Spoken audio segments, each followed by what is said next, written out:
That was brilliant, Michael. 10 minutes and you've just completely nailed it. So look, I want to say a huge thanks to the IAB and OMA for putting on today and for inviting me here, but more for putting it on, because I think this is an incredible forum. And it's one of the first, I think, in the world of the two industry bodies for digital and for out of home coming together and running an event together and having this conversation. And you know, there's going to be a lot of similarities in what you just heard from Michael, what you're going to hear from me, what you heard from Ben earlier, and also from the whole morning sessions. And there's going to be some point of differences as well. And that's what these sessions are all about. They're about having the conversation, pulling out what's working, what isn't working, where there are points of agreement and where there are points of difference and debate. So hopefully today I'll add to that.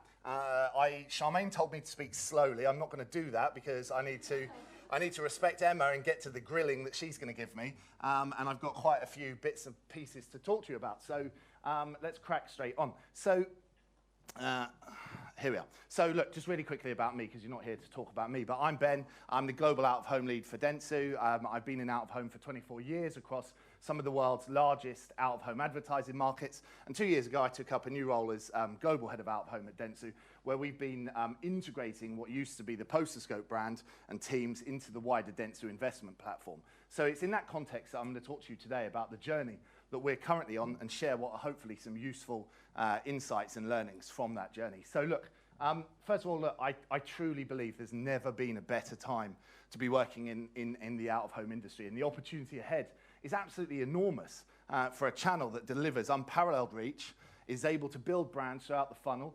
It has the power to drive physical and digital actions.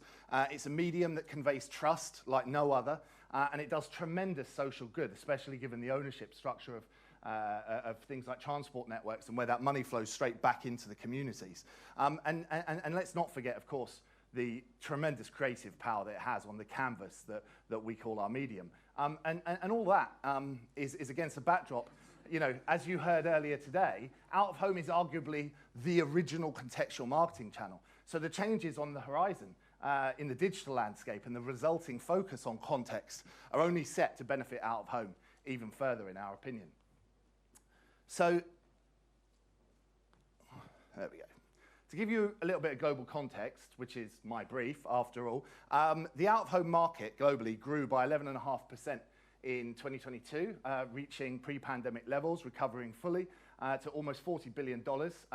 In that process, it overtook radio, and it's set to overtake print, combined magazine newspaper in the next few years.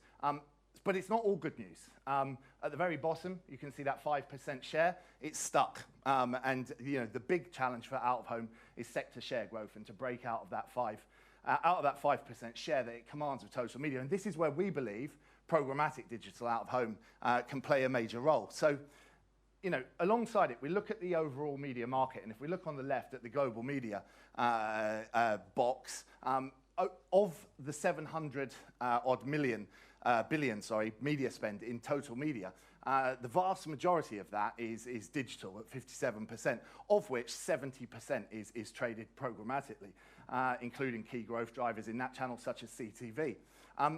If we look in the middle at out-of-home, while we see that digital penetration is relatively healthy at 39% as a global average, programmatic is currently sat at 2.3%. So about $885 million is traded globally through programmatic digital out-of-home at this point in time. Now, if you make a comparison to the global digital out-of-home market, that number looks a little bit healthier at 5.9%, just below 6%. But you know, I think a more important calculation is to look at the 885 million in the context of the 280 billion that is traded programmatically. So at the moment, programmatic digital out-of-home accounts for 0.37% of the total addressable market. Now, I don't know what that number should be. I don't know where that number should lie. But if you made a really broad brushstroke assumption and said that it could occupy the same natural share that out-of-home currently does at 5%, you can see that there's significant headroom for growth. So let's drill into that a little bit more in detail. If we look at the chart on the left, this is ranking the world's largest out-of-home markets with digital out-of-home revenue in the percentage column on the right. For those who are good at maths, the top 6 markets, if you add them up quickly, you'll see that they account for 80% of total out-of-home revenues. Moving over then to the pie chart on the right, we're starting to drill down into programmatic digital out-of-home spend here. And what you can see really, 2 key things. One, in a broad sense, the markets that are contributing the most to the programmatic digital out-of-home market, it's broadly in line with the scale of the overall markets. The 2 outliers are Germany and the Netherlands. So let's kind of jump into that in a little bit more detail. So this chart shows the percentage share of programmatic digital out-of-home in green of the total out-of-home market, and the percentage share of the digital out-of-home market in grey. So Germany and Netherlands, as we said, are far ahead of all the other markets. Why is that? Well, it's driven by a number of different factors, but primarily consolidation and a prevalence of media owners who operate across both digital, online and out-of-home space. People like Stroher, for whom lent into programmatic very early on in the journey, and they're now starting to reap the rewards of that investment, of the sales effort, and of the kind of time they've had. And we think that that's positive, and we think that that really points to the headroom and the growth for all the other markets to start to catch up with that. So look, the programmatic digital out-of-home ecosystem is incredibly dynamic, and it's still relatively nascent. We've seen some maturity over the last 24 months or so, and we expect some development to continue over the next 12, be it new entrants offering solutions like intelligent ad servers, header bidders, mediation solutions, measurement and verification approaches, or consolidation and mergers and acquisitions, given the amount of interest and potential for growth in this sector. So it's certainly not stable, and it's constantly changing. As we just heard, there is no one-size-fits-all. In out-of-home, there are 3 ways to trade: direct, automated, and programmatic. And you need the tools, technology, talent, and processes to be able to do all 3. And it's really important to be clear about the role of programmatic out-of-home and the fact that it's not the same as programmatic in other channels. And we heard a lot about that earlier today. Out-of-home is in the physical world. There isn't an infinite amount of inventory available, and you're targeting crowds, not individuals. So it's important in this context to understand clearly the role of programmatic digital out-of-home in a campaign. So we've been making very slow and deliberate progress over the last few years, trying to really get under the skin and understand how and when to best include programmatic as an extension of out-of-home, or how or when to use it as an extension of an omnichannel campaign. So across all of our teams, programmatic and out-of-home at Dentsu, we've got more than 1,000 DSP buyers working on more than 100 clients in the programmatic out-of-home space, with spend up about 78% year on year, which is all fantastic, good big numbers. But it doesn't really tell the full story. I think if we're looking at it, of those 1,000, less than 50 are trading out of home actively on a day-to-day basis. And that's very much driven by the clients they work on, or driven by their interest in the channel. So there's a lot of work to be done from an educational perspective there. And whilst that 78% increase looks fantastic, it's from a very low base. So there's still, obviously, a lot more opportunity, we think, for growth. So what is that opportunity? Well, to try to quantify it, the opportunity, as I said at the start, is the journey to the 10%. You know, we want globally an average to go from that 5 to 10%, which would be almost a doubling in size. And so we know right now that the current growth is coming from the overall ad market. It's coming from inflation because share is stuck. It's stuck at that 5%. So this is where we think programmatic's going to open a lot of doors and opportunities to grow beyond. So if you think about it in dollar terms, we're turning the industry from a $40 billion industry to an $80 billion industry, and that growth, it needs to come from other channels, digital, video spend, etc. And so if we do a small thought experiment in the programmatic out-of-home ad tech vendors in the room, in your best ever future, in the best ever world, if we assume that out-of-home can get to 10%, and we assume that programmatic digital out-of-home is the entire driver of that, and so all the growth comes from that, what would out-of-home look like? Well, that would mean that today, if out-of-home was a 10% medium driven by that, digital out-of-home would be 70% of all out-of-home, and programmatic would be 50% of all out-of-home, or 72% of all digital out-of-home, which would make it about 5 to 10% of the addressable market. So that's the best possible future. It's not going to be that, because ultimately programmatic is going to be a part of that growth driver. A major part, yes, but the entire thing, no. But there is clearly a significant amount of room for growth, and when we achieve that growth, the numbers don't look crazy. It's not mad to expect that programmatic digital out-of-home would be a 5 to 10% share of the entire addressable market, and that's what we're aiming at. So, I said I'd share some learnings. So we've got 6 key learnings that we've kind of found so far on our journey about how we're going to capture this opportunity. So the first one is, and we've heard this already today, I think a bit, keep it simple, cut the jargon, and acknowledge the limits. You know, we can easily get lost, and for anyone around in the morning session, I'm sure there were some people that were lost, some that weren't. On both sides of the coin, we've got out-of-home people here, we've got programmatic people here, and I was saying to somebody at the lunch break, you know, I'm sure that there were some people in some of those sessions earlier this morning that were listening to the programmatic people talking about stuff, and from an out-of-home perspective, started going, we did this 10 years ago, we've been here, we know this, we already have all the proof points. And then on the flip side, I'm sure there are many people in the programmatic space in the room today that hear the out-of-home people trying to get to grips with all of the terminology and the trading models and mechanics, and think, why can't you just get your head around this? We've been doing this. I think we heard it earlier from somebody, you know, we were here 5 years ago on CTV, right? So, you know, education is a hugely important task, and we found, you know, throughout all of our teams that, you know, if you just strip it back to actually what we're here to try and do, we want to try and reach our clients and audiences in the most effective and efficient way possible. And programmatic is going to be a great way to do that. So keep it simple, cut the jargon, educate everybody, educate your own teams, educate clients about the opportunity, and acknowledge the limits of out-of-home up front. When we spoke to our omnichannel programmatic teams, what they said to us was, look, you know, ultimately, you know, it needs a really good and honest story about the limitations of digital out-of-home versus programmatic online, in terms of currency, in terms of metrics, in terms of optimization. We talked about it earlier again, and you know, I heard the same kind of themes coming through. We want unification or transparency around measurement partners across DSPs. And without that, what happens is programmatic buyers are buying into the medium and then expecting all the intricacies, all the metrics, all the in-flight campaign optimization that they're used to in online. They're expecting that to happen, and suddenly they're disappointed. And there's been a huge mismanagement of expectations once campaigns are in flight. And so I think this quote kind of sums it up. That's an actual quote we got from a client the other day.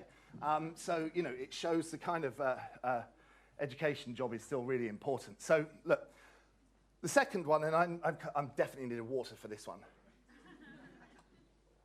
So the second one, and it's right of me to be on stage saying this, and for the other buyers in the room, I hope you agree. But look, up until now, the tech platforms and the vendors have been the ones who've really driven the programmatic conversation. And I think that makes total sense up to now, because that's where the investment has come from. So because of that, what we've been hearing is all about the capabilities, what we can do. But you know, let's be honest, the capabilities are there now. We need to engage with them. We need to evolve the conversation. So, Michael, you just talked about it being a four-legged race. You know, it's exactly the example I've got here. I think we're moving on to the second leg of a 4x100 meter relay. The capabilities are all there. We now need to get programmatic onto more media plans by moving that conversation upstream and getting a seat at the table through the buyers. So, I pressed the wrong button, didn't I? Here we go. So this is what we're doing at Dentsu. And in 2023, we're really going to accelerate our efforts in this area. So as I mentioned earlier, we've dismantled our out-of-home specialists, and we've brought out-of-home and addressable teams and talent together into the investment platform of our group, where we're now working together to create products and solutions that blend the expertise of both sets of specialists to build and operate trusted marketplaces across channels with our clients that critically take into account the unique aspects of each channel. So a case in point is a recent campaign we ran for KLM. So by demonstrating that out-of-home could also reach their audiences in an efficient and a targeted manner via programmatic routes to market, our out-of-home team were able to work through the programmatic team to convince clients to extend the campaign from programmatic display onto out-of-home, delivering incremental reach and revenue into out-of-home from an omnichannel approach. And had those physical conversations between the two buyers in the agency not happened, this wouldn't exist. This case just wouldn't have happened. So bringing people together and making sure that, that there is that seat at the table around which that conversation can happen. It sounds really, really simple, but it's not. It's quite difficult. I've had many, many, many conversations with clients, and I overhear every day, all day, the conversations that our programmatic teams are having with clients. And it's sad to say, but I will say it because I think transparency, openness, honesty and debate is the only way we move things forward. But digital out-of-home, programmatic digital out-of-home, is unfortunately often a footnote in the conversations that our programmatic teams have with clients. It's the last thing in the PowerPoint, and it's the very first thing to come off a plan if budgets are cut or if there are issues. And we need to stop that happening. We need to find reasons to get it on plans, use our seat at the table to keep it on plans. And the way we're doing that, and we've done that at Dentsu, is having a much more of a focus, and this absolutely ties in, again, Michael, so many similarities, with the focusing on the overall strategy and the role then within that. And so we've done that built around 3 pillars. The first is identity. This is all about building the right audiences, being able to target them in the out-of-home space, just like we do across other digital channels. The second is attention, which we've heard a bit about today again. It's a really, really important metric for us within Dentsu. We have something called the attention economy, which looks at neuro insight as well. And it's massively a focus for us at the moment. And this is not just about the impressions, but this is about how valuable that impression is, how viewable is the media. And the third is context, and we've heard more than enough about context today, but there is no more contextual media than out of home. Thinking about the physical context, we can target people throughout different touch points on their day, when they're in different mindsets, in different moments, and that allows us to bring things to life for clients in the out-of-home space in a way that's more integral to their plans and keep things on a plan. So I'll give you a case in point. So this is a piece of work that happened in the Netherlands for a hardware and decoration retailer called Carway. And they have about 130 stores across the Netherlands.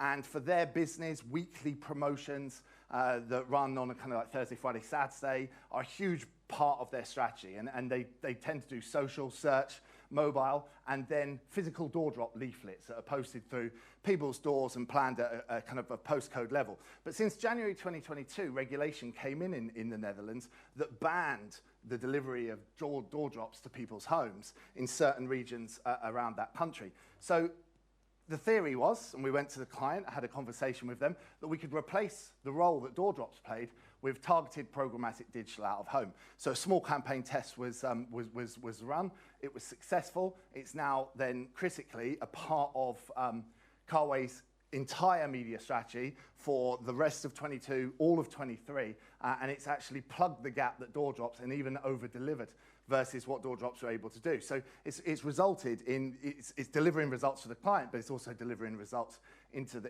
channel with a 10 times increase in budget. Another case, Tommy Hilfiger. By inserting the programmatic digital out-of-home piece much further upstream into their strategy, we've now made programmatic digital out-of-home a staple part of all Tommy Hilfiger out-of-home campaigns across Western Europe. We focus very much on the audience targeting capabilities, and I think earlier we had some conversation around elevation and how you could tell somebody visited a store if it's in a shopping mall that's got 4 floors. So what we're doing with Tommy, we work with a company called Store Boost in Europe who install sensors in Tommy Hilfiger stores, so we're able to know if people have gone to a Tommy Hilfiger store and then build all of that understanding within our programmatic campaigns. And we're using that to deliver some level of retargeting also to visitors to their competitors. So number 4 then is consistency, and this is key to growth, and it's so broad that it covers pretty much everything that we've heard today and that we will talk about. I've had meetings with many of the tech platforms, many of the media vendors, and they're all really good conversations, but they're all completely different. The way we talk about programmatic and the way that we sell in programmatic to advertisers isn't completely consistent. And we need some consistency in that voice to be able to ensure that we come together and tell the story. And again, that's why I big up this conference and the efforts of the IAB and the OMA, because it's absolutely critical to nail things like standards. And we need to also nail the telling of the story to clients and the terminology we use. I mean, I mentioned header bidding and mediation layers earlier, right? You know, there we've got two things which, okay, well, where are the problems now? Number one, the mediation layer conversation is different in programmatic digital out of home to programmatic in online. That's a problem. Number two, the header bidding and the mediation layer approach by two different suppliers, you know, are effectively similar solutions, and yet clients are just getting confused with more jargon and more parts of the supply chain that they have to try and grapple with. So we need to continue to build standards. We need to continue to build consistency and come and talk about learnings beyond just sharing case studies, although that's super important. Because I think having that consistent big voice is going to be a win for us all. So the way that we look at that consistency is to, as I talked about cutting out the jargon, is to focus on three key areas when we sell programmatic into clients and planners. So that's precision, speed, and agility. So what does precision mean for us? Well, again, that's the audience targeting piece, right? So within Dentsu, we have some very powerful and proprietary audience data sets. In the US, for example, actually based on PII level data, we can target people on anonymous IDs one-to-one. Obviously, out of home's not one-to-one, so we're not talking about that. What we've done in the US is we're working with Vistar there, and we pass these audiences, our M1 data, into the Vistar platform, identify the best performing locations and screens for the audience based on each hour of the day, so that we can be super flexible and super precise about the way in which we target campaigns. And it's crucially the omni-channel piece, the ability to buy out of home in the same way that we buy other channels, but with smarter targeting. All of those things out of home previously was quite rigid and inflexible about. The precision targeting that's available through programmatic opens the doors to have those conversations. So, case study, right? We know it works. Remax, which is an American realty company, wanted to reach prospective home buyers. So we used behaviors and motivations, which is part of the M1 audience segmentation and data, and conducted an attribution study using a pixel embedded onto the client site, which had very, very clear results. Precision targeted out of home, increased homepage visits, and increased property searches. It works. So next is speed. So last week, we received a brief at 4 p.m. We got approval on the campaign at 5 p.m. We got the artwork at 6 p.m. and the campaign went live at 6 a.m. the next day. And there's just like, for all the out-of-home people in the room, there's simply no way that would have ever happened in the traditional out-of-home world. And this has really opened doors and given us an opportunity to take money from other channels in a really meaningful way. And it allows clients to make decisions in real time and use out-of-home to act on those decisions or business outcomes or even change in market conditions. They can come out and go back into the market almost instantly, reacting to positive or negative sales or news stories. There are no booking deadlines, no 4-week artwork lead times for printing posters. And again, it's just, you know, really a lot of opportunities that programmatic allows us to do that traditionally out-of-home cannot. So BA is a really super simple example of this, of speed being critical to a campaign. BA were able to use live flight pricing engine of their flight prices to trigger out-of-home activity when certain priority routes and conditions were met, and then use the same data through DCO to pull through those live flight prices into the copy. And critically, when all the seats were sold on that route, the ads just stopped. So next one is agility, and that's the big one here really is number one. It's moments targeting. The ability to target specific moments that previously we couldn't, right? Whether it be the Super Bowl, Fashion Week, or a particular social moment. Lots and lots of money that we've got coming through programmatic pipes are targeting these key moments. And of course, being able to pay to play, as we heard earlier, is really important in terms of the context of uncertainty that unfortunately occupies the modern reality, right? I mean, it's probably now we're all a little bit bored of COVID, but it is a perfect example. It was incredibly difficult to cancel and postpone and move campaigns in the traditional out-of-home world, whereas with our programmatic out-of-home, just hit pause. It was very simple. So, you know, that's it's an important one for clients. The next one is kind of real-time optimization. And look, here, I think, you know, let me be honest, we haven't done that much in this area, not in real time anyway. The feedback loop at the moment isn't great in out-of-home, but I think it's something that we expect over time will become more and more prevalent. And we talked about that 2-hour delay thing earlier. That comes into play here as well. DCO is a huge one. We bet big on this back in 2012. We bought a company called LivePoster, which is a dynamic creative optimization and ad serving platform, and we're currently working to integrate that within our programmatic buys as well. So whether we're buying direct or whether we're buying programmatic, we can get the benefit of contextually relevant creative across all of our work. So a quick case study on agility, right? So I think this is perfect, and it's a really interesting campaign that ran a few years ago, actually, for Vodafone in the UK, which used custom APIs that were delivered by Transport for London that told you where the Vodafone fully wrapped buses were. There were a few of them around London, and we synchronized that to trigger digital out-of-home ads when the buses were nearby. Now, in order to make sure that the consumer experience made sense, the digital out-of-home ads were 3 minutes long each time, rather than your standard 10-second spot or 20-second spot, because it wouldn't have worked that way. So that was kind of a really interesting campaign. So number 5, and this is really a crucial one, define and measure success. It's really important to start with this. A lot of the conversations that we have start here, and they start with what is the client trying to do, and then we work backwards from the business outcomes that they're trying to achieve and how we can answer that. We've had a lot of success, and what we've found is that clients that are leaning in, clients that are testing, and they're learning, they're the ones that are now spending more in programmatic. So I'll give you an example in a minute of General Motors, and that was very much the approach here. And they're now a regular user of programmatic digital out-of-home. And it's important, right? If we can't prove it works, we're never going to be able to grow the medium. We're never going to get to that 10% share. So it's super, super important. I'm sure you all use LinkedIn.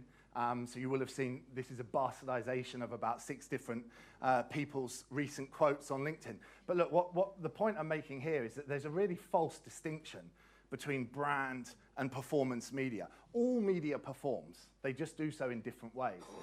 So it's really, really critical to define a measure of success for performance in out-of-home and learn from it. So we know, and we heard a bit about this earlier, out-of-home contributes across the entire purchase funnel, but you know, we talked about the lower funnel work earlier and about performance. I think we need to be really, really careful when we speak about out-of-home as a performance channel, because when we do it, we're getting compared against other digital channels. And the answer here is we're not going to stack up because of things like last touch attribution and all the other kind of modeling that we're aware of. But we know out-of-home does deliver there at the bottom of the funnel, and we know, of course, that it delivers at the top end of the funnel around awareness. That's its kind of heritage and critical strength. But I think the mid-funnel piece is super interesting, and it's where we've had quite a lot of success.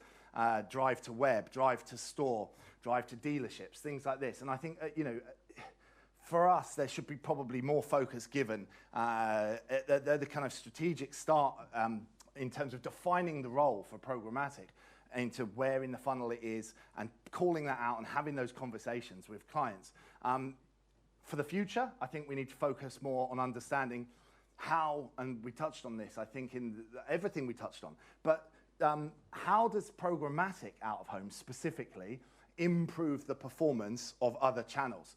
We've got lots and lots of evidence of how classic or traditional out-of-home improves the performance of other channels, but we don't really have enough in programmatic, I think, to make a claim for that. But that should definitely be an area we should all focus on going forwards. So I talked about that kind of mid-funnel work. An example for General Motors, Chevy brand. So every December, they run an employee discount campaign, and it's just about shifting the cars off the forecourts, making space for the new models. So we used programmatic to optimize a digital out-of-home campaign in the US across the gas station TV network, using M1 audience data to optimize the in-market buyers. Results-wise, there's loads and loads of stats here, but in the interest of time, I'm going to focus on the one metric that we set out to prove, which is that dealer visits, as measured by the incremental visit index went up effectively. Using the entire campaign as a base, you can see that audience optimized locations by far over-delivered, not only proving that programmatic drives people into dealerships, but it's also proving alongside it that the data optimized piece of programmatic and the precision piece are really working as well too. So the final one, and this is about, remember it's still out of home. When all's said and done, this is just another way to buy the wonderful channel that I've been buying for a number of years. It's exactly the same media. And I'd argue that there are a lot more channels and a lot more environments that we can be live in now, particularly retail. I think it's coming up with increasing frequency, and it's an area we're going to have a big focus on, retail media, alongside our colleagues at Dentsu Commerce, particularly looking at how we combine e-commerce and physical purchase to build stories for our clients. As well, but it's still all just out of home. It's still out of home media. It's still going to drive awareness. It's still going to do all the wonderful things we know it can do. We've just got a much more flexible, fast and secure way of doing it now. Out of home's unique. It requires expert knowledge across all areas of the planning and buying process. We heard that earlier.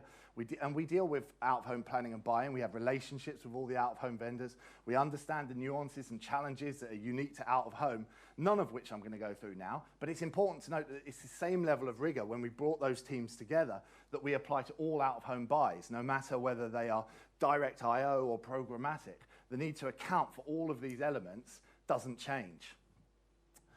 So, an apology first. If there's anyone from Skull Shaver, which is a razor that you can make yourself bald with, or their agency in the room, I am going to pick on you, and I apologize for doing that, but I drive past this billboard every single day. And along with the awful advert for an online florist and a funeral parlor, this kind of really sprang to mind. Because the point I wanted to make really is this is what happens when that expertise isn't applied. It's still out of home, and we, I believe, need to protect the premium nature of the out-of-home environments and locations that have been built and invested in by media owners for many years in terms of the inventory, the placement, the display technologies, the data that's powering their marketing and sales efforts. And look, I'll acknowledge, right, there's a benefit here, right? It's brought a new brand and new money into the medium, and I'm really happy that out of home is delivering for them, and it's delivering so well that they keep coming back and buying more, so I have to see it every bloody day, right? But at the same time, I really worry about the devaluing of the medium. I worry about the fact that BMW, Nike, Apple, Adidas don't want to be next to this, and they'll stop spending. I worry that, ultimately consumers will start to switch off, and then we'll lose their attention, and we'll start to see future versions of Move 3.0, 4.0, 5.0 start to have a lower and lower and lower results because the medium becomes devalued by a flood of kind of programmatic, direct-to-consumer, small mom-and-pop stores flooding onto the medium, right? And at the moment, is enough being done to caretake the way they use the medium, why they use it, and what they're going to put up on the medium. I think it's a really important area. So we need to make sure we don't devalue things. And it is possible not to. So this is the opposite example. This is an example of the same kind of brand, a direct-to-consumer brand that wanted to use out-of-home, and they really got it, right? They get digital, and they've lent into the opportunity. They connected their platform APIs into the out-of-home in order to trigger campaigns based on availability of vehicles in any particular location, and delivered contextually relevant messaging through DCO, primarily personalized using weather data. And their campaign was a great success with fourfold increase in service demand, twofold increase in new users in campaign zones, plus 5% on trips made, plus 15% income in the campaign area, and plus 7% occupancy during off-peak hours. So, two very similar advertisers in the sense that they came to the medium as in-house digital direct-to-consumer brands, but one gets how to use it, the other clearly doesn't, in my book. So that's really the kind of the journey to the 10%, some really top-line thoughts there. And you know, some of it might be controversial, but that's why we're here, as I said earlier, to have these discussions and talk about the direction. I think there's a huge growth opportunity, but there is certainly a margin for error.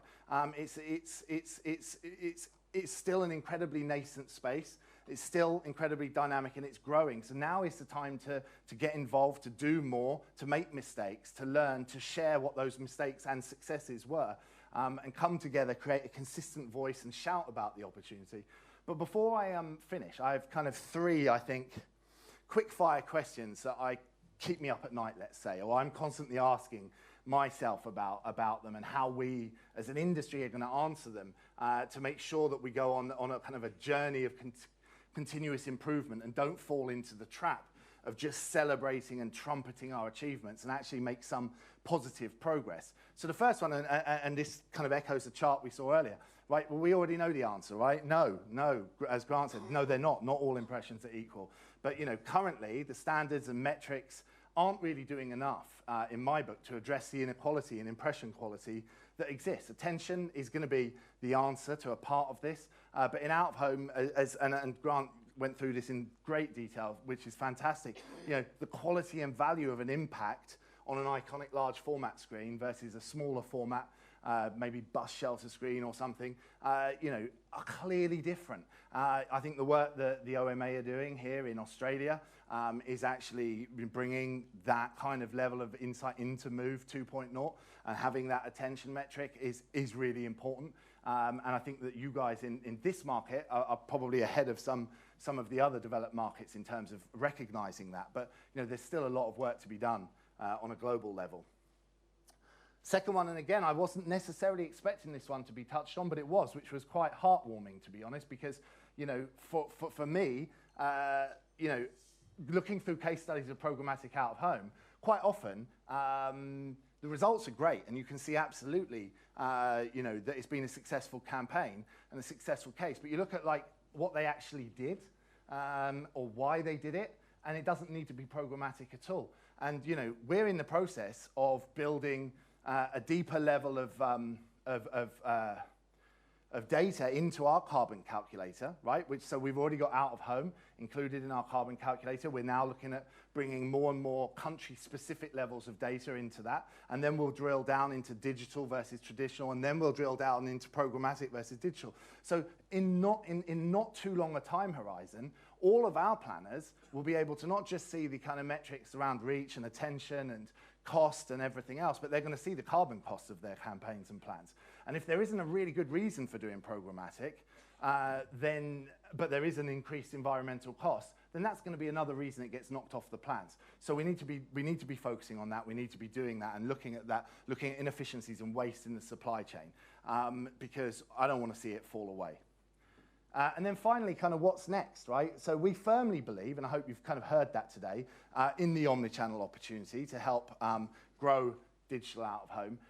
And we're already going beyond extensions of digital campaigns into out of home and out of home campaigns into digital and vice versa. And we're looking at how we extend campaigns on similar formats to the same audience across whether it's their metaverses or their games, or even through dynamic digital product placement into TV and entertainment content. So if you are in the right audience, you might encounter the next billboard for Tommy Hilfiger on the roadside, in your favorite game, and inside the episode of your next of your favorite TV show, or on streaming channels. So with that, I'll wrap up and go on to my grilling from Emma. Thank you.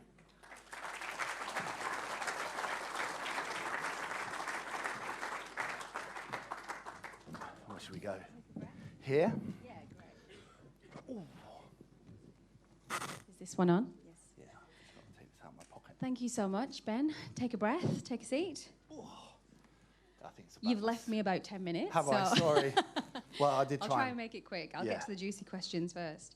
So first of all, thank you. That was really interesting and informative, and I hope everybody got a lot from that. I certainly did.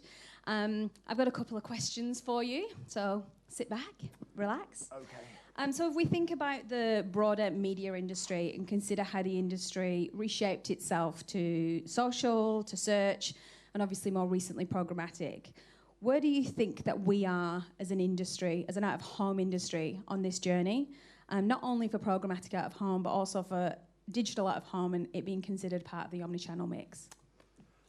So I think, as I kind of said in the presentation, I think if we look at programmatic digital out-of-home, I think we're still at an incredibly early stage, incredibly nascent. You know, one of the things that I didn't get a chance to say, but I will call out now, is it obviously differs massively by country, by environment, by media vendor, right? There are some environments where you will have, you know, maybe 100% of the inventory is digital and that lend themselves much more to a programmatic route to market and maybe trading at 80% up and up of their revenues already being programmatic, right? So there's a huge amount of variability at the moment.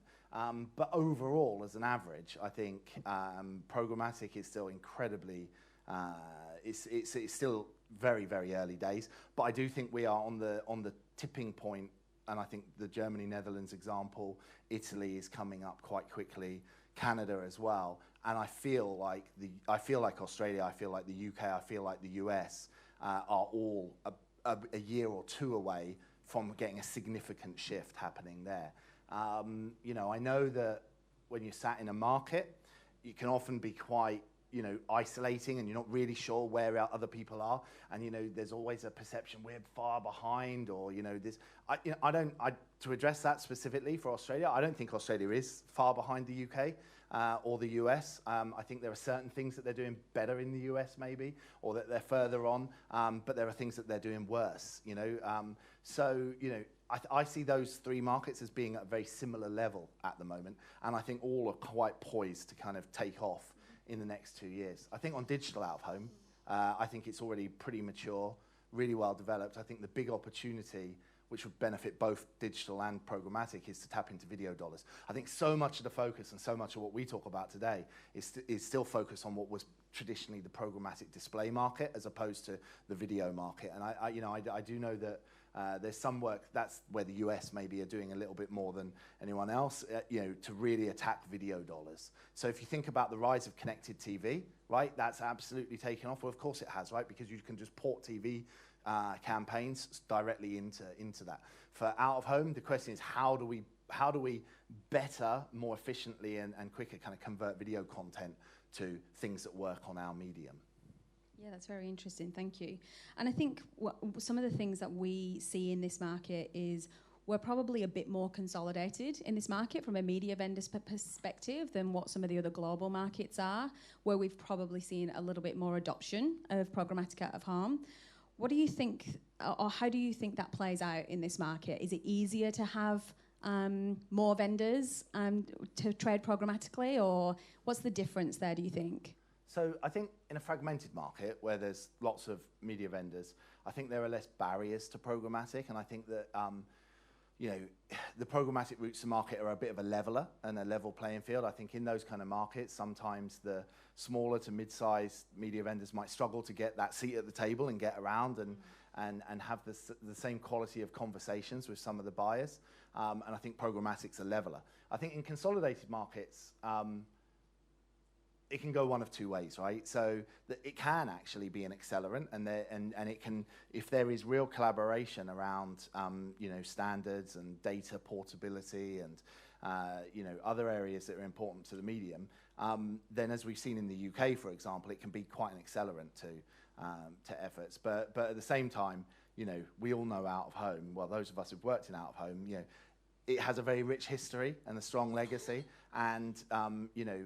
In the online space, programmatic was about taking, you know, the evolution from direct buy to programmatic was just an evolution in technology and the way in which you can target and buy. Beforehand, you were buying CPMs. After programmatic, you're buying CPMs. In out-of-home, it's not, you know, we're doing the technology shift, but we also got a trading shift happening at the same time. And I think that gets in the way, I think, of adoption. Absolutely, I fundamentally agree with that. It would be really interesting, I think, for the audience here, for maybe some of the people who might not know what's happened in the UK just around some of the standardisation projects that have taken place, to just elaborate on that a little bit. And then I think also if we could just have your view as to whether or not you think some of that standardisation work that has happened across the UK has enabled growth. Yeah, okay. So in the UK, the standardisation journey started a very long time ago, and it was really kind of around a database called Space, which was created for the industry by MediaTel, but effectively consolidated all inventory into a single database with a simple taxonomy. So everything got basically a standardized code, if you like. That then fed into the measurement system, so into our equivalent of Move, which is Root, but also fed into, as platforms were built, into specialist buyers platforms, into verification platforms, into ultimately into SSPs and programmatic platforms. So it allowed it allowed the interoperability of those systems, because every system knew what it was talking about and knew how to pass information. So it's absolutely critical. But in terms of doing that, the approach that the UK took was to make that available to all as an API. So, it was the industry brought that data together, made it available for anyone to plug into on a subscription basis and whatnot. But I think it was absolutely critical to, free market competition, but also just, allowing systems to talk to each other. And move on to the more interesting conversations. Like, so what are we going to do with that data now, right? And how are we going to responsibly use that to grow the business? And how have you seen that play out in the UK? Is that has it demonstrated growth in the market, or do you see that more as an opportunity for a baseline to be created? So I think, I wish I could sit here and say I think it's driven growth. I think it will drive long-term growth. I think what it's done in the last 5-6 years is it's prevented decline.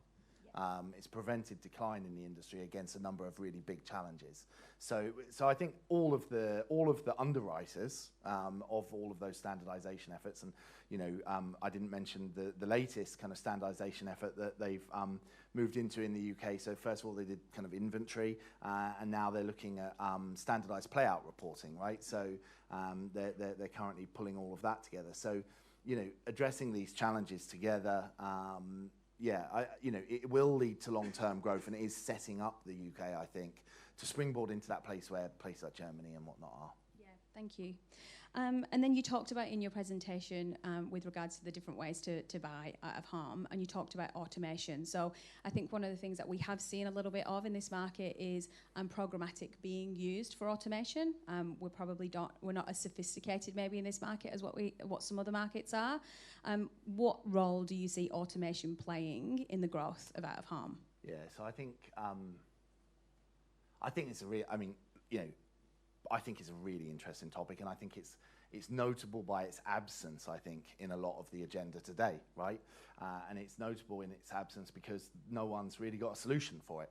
But ultimately, as I kind of said in my presentation, I think lots and lots of programmatic campaigns that are happening don't need to be programmatic campaigns. Now, when they're coming through an omnichannel route to market, I'm totally fine with that, right? Because it's bringing money into the medium, it's exposing the medium to new buyers, and it's it's a good thing. But when they're bigger brands that agencies are working on and they're doing programmatic just to automate, all of the concerns around commercials, around supply chain transparency, around environmental, et cetera, all come into play. Do we need to be doing all of that? Do we need to be paying all of the elements of fee that make up that supply chain when we don't need perhaps the data, or we don't need perhaps the ad serving and other bits, right? So there needs to be, I think, more of a focus on that. So we're looking at that in the UK, and the UK is really kind of the single market that's really driving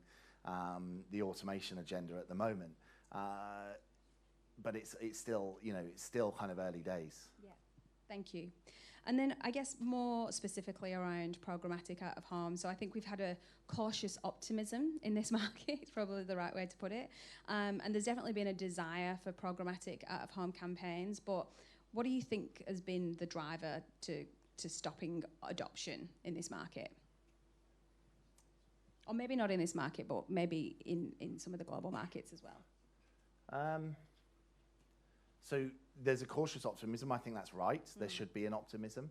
I highlighted in some of the numbers earlier. You know, we're bullish, and we think that programmatic will be a key contributor to future out-of-home growth. The barriers are, you know, I think a lot of it's kind of intertwined, right? I think some of the barriers are around the metrics, that lower funnel piece, and an obsessive focus on performance.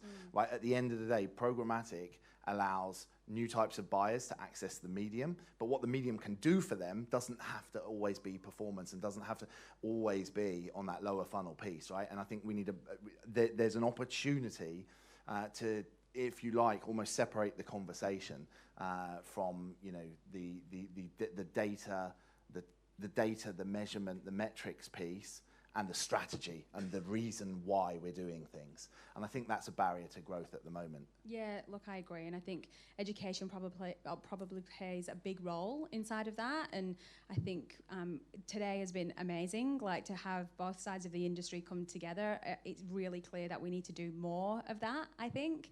And some of that really kind of starts with how do we work more collaboratively as media vendors with DSPs and understand what they're doing and they understand what we're doing. And I think there's a real requirement for us to do that. So I agree with you. Education's huge. Yeah. Education's huge. So look, I'll wrap up because you left me with 10 minutes. I'm sorry. But I will ask you one last question. I will ask you one last question before we go. So if we were to invite you back here in 3 years' time, which maybe we will, maybe we'll even get you to move here one day, who knows? It's a lot sunnier here than what it is in sunny England. Just rub it in. What do you think we'll be discussing? So what do I hope we'll be discussing? I think it's a really good question. I mean, I hope that we will have moved beyond conversations about, you know, we will have moved beyond conversations around standards and they'll all just be box tick done. Platforms and interoperability will all be sorted. We'll be talking about automation as well as programmatic, for sure. I think that I had something else, but it's gone. It's not the moment to forget Sleep? it, is it? Yeah. Yeah. The jet lag kicked in today. I woke up at 3 a.m. Ben woke up at 3 a.m. I woke up at 4 a.m. So there you go. Well, thank you very much, Ben. Look, I think we've probably got maybe a couple of minutes for questions, Gay. Is that okay? So if we want to take some questions from the audience for Ben, that would be great. In your estimation, how do you think Australia is performing in comparison to the rest of the world? Yeah, so it's really interesting. So when I was pulling together this presentation, I talked to lots of our partners in terms of media vendors and SSPs, DSPs, and also to my colleagues around the world to get case studies. And the one market I couldn't use case studies from was Australia, because that's not why I'm here, right? But actually, you guys have got some really good case studies. So I genuinely don't see Australia as lagging. I see that. I think Australia as a market for me is more introspective, less bold than the US, and just a little bit inwardly focused and maybe cautious.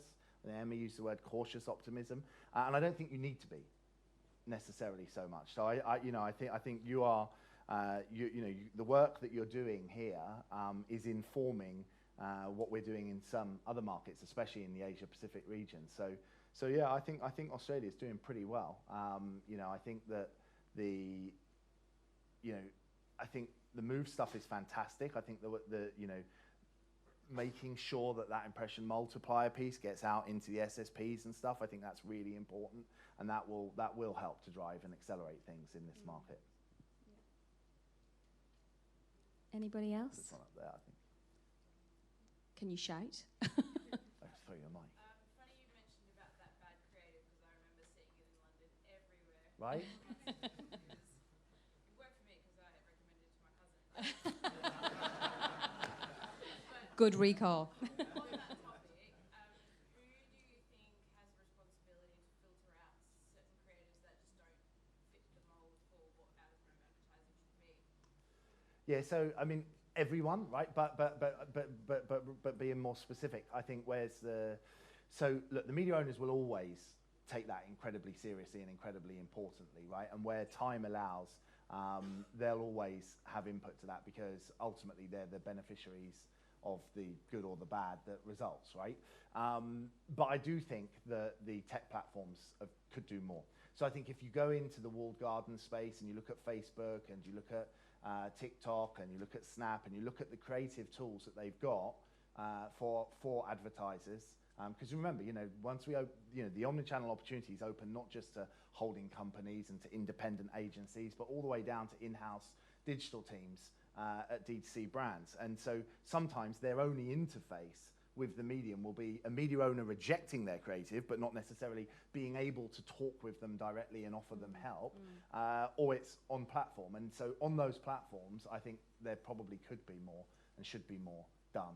There is stuff happening, but I think ultimately everybody who's involved in programmatic out of home should. So this is, if you go back to the out of home specialists, the one great thing that they do is they curate and caretake the medium, and they care about it, same as the media owners.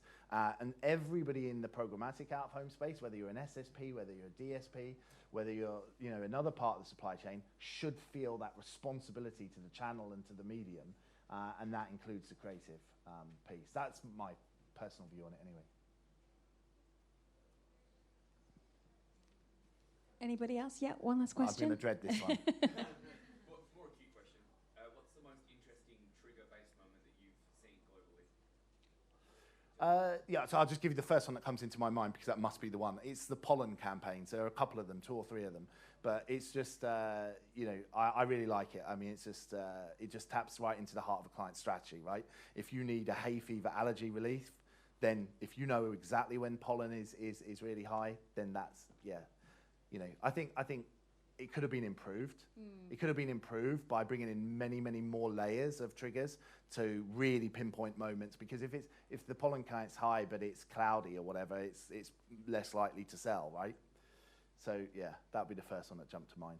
There's probably better out there though. That's a really good one. It's an old one, but good. It's old but good, right? It's a great one. Yeah. Okay. Well, I think that's our time. All right. Sorry for running over. That's all right. Thank you so much for your time, Ben. If everyone give Ben a big applause.